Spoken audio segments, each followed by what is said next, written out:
Oi, meus amores, que bom encontrar com vocês.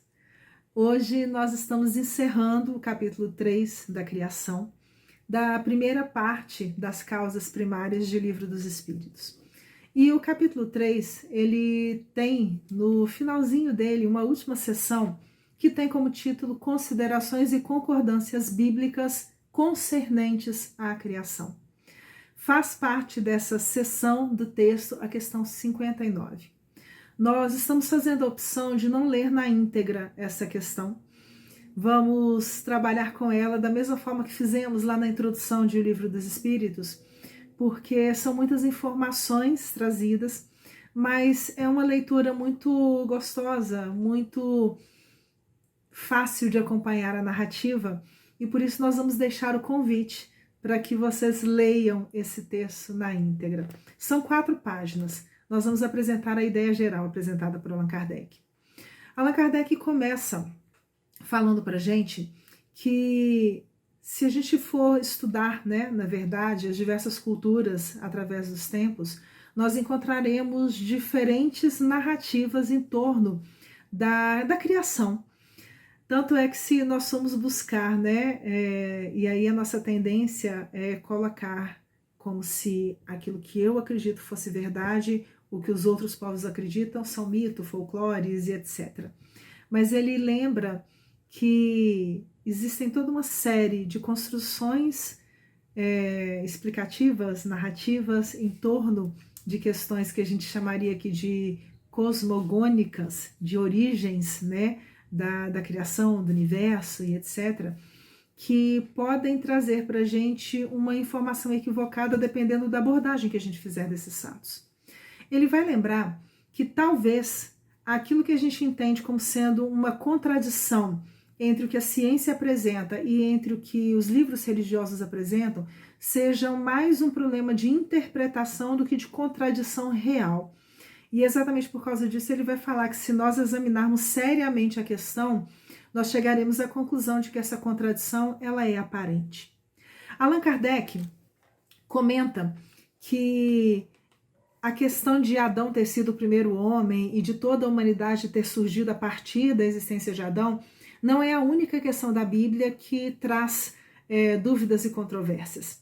Ele vai abordar a questão, por exemplo, de que durante muito tempo existiram discussões muito graves e muito sérias com relação, por exemplo, ao movimento da Terra. Durante muitos séculos acreditou-se que a Terra era fixa no universo, tinha um ponto fixo no universo e que o Sol girava em torno da Terra. Foram necessários muitos desenvolvimentos científicos para se entender que, na verdade, é o contrário que acontece. E exatamente por isso, ele vai começar a buscar algumas informações, chamando a atenção para o fato de que a narrativa bíblica é uma narrativa, é a história escrita por um povo.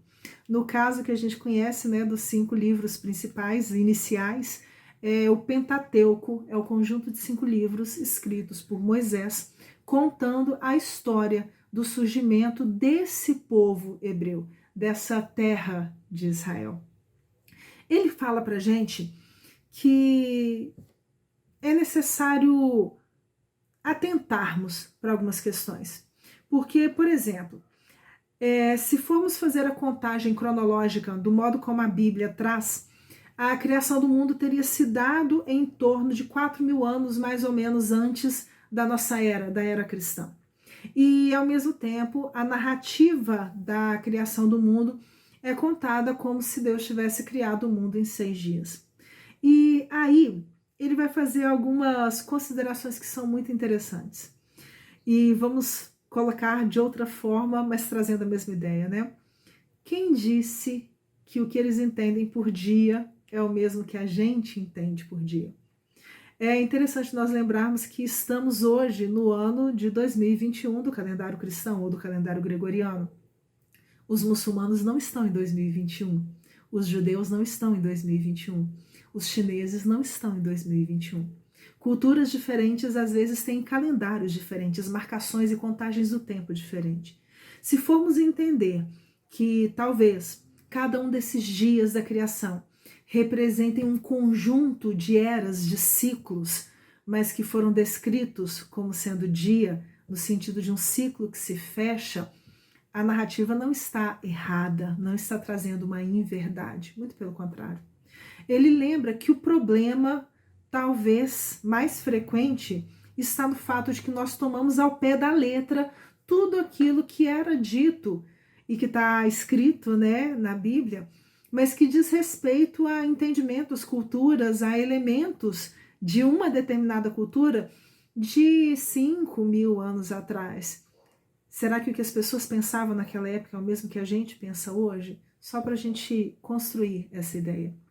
Ele lembra que quando a gente passa por esse tipo de questionamento, né, quando a gente se permite esse tipo de questionamento, a gente chega à conclusão de que o problema não é a Bíblia, o problema é a interpretação que as pessoas fizeram da Bíblia no decorrer dos tempos.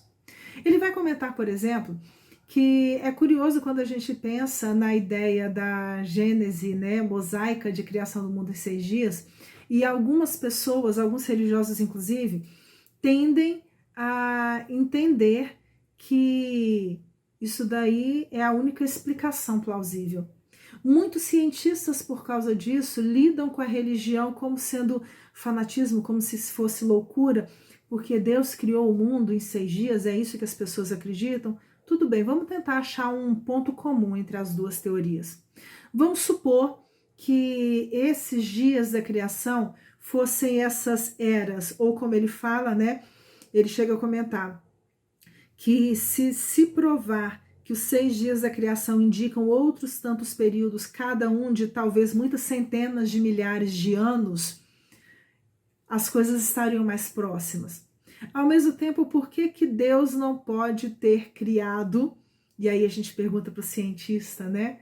Ter criado também essas leis, todas essas estruturas regidas por elementos marcados pela natureza. Por que a única possibilidade de se entender Deus como sendo criador de tudo é pensando nessa criação mítica que é constada, que é colocada nessas narrativas religiosas? Nós precisamos estar sempre com os olhos bem abertos para as possibilidades de leitura. É claro que existem verdades que não podem ser refutadas, e as verdades científicas fazem parte desse conjunto. Mas por que Deus não pode ter criado essas leis, essas organizações tão grandiosas e tão profundas?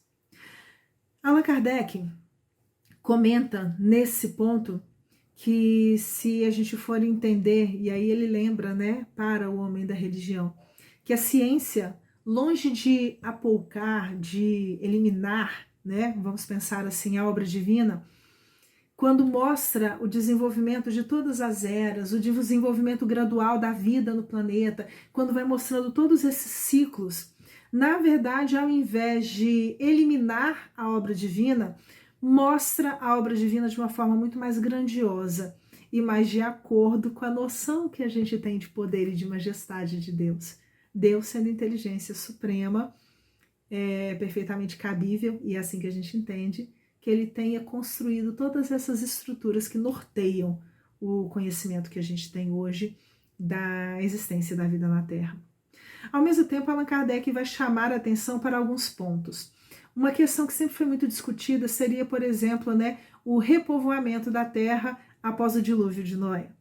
E aí ele vai levantar a possibilidade, que inclusive é uma possibilidade já trabalhada pelas ciências, que talvez o dilúvio enfrentado por Noé não tenha sido esse dilúvio universal, mas talvez um processo, sim, de inundação, de alagamento, que aconteceu em lugares diferentes, em momentos diferentes do mundo. Até porque, se for contar matematicamente de acordo com aquilo que a Bíblia traz, né, pensando que o primeiro homem teria surgido na Terra por volta de 4.000 anos antes de Cristo, entendendo que aproximadamente 1.650 anos mais tarde, vamos colocar em torno de 2.300 anos antes de Cristo, a raça humana teria sido destruída por essa inundação, pelo dilúvio. Noé teria tido simplesmente em torno de 2.300 anos para repovoar toda a Terra. E aí Kardec racionalmente vai levantar alguns pontos.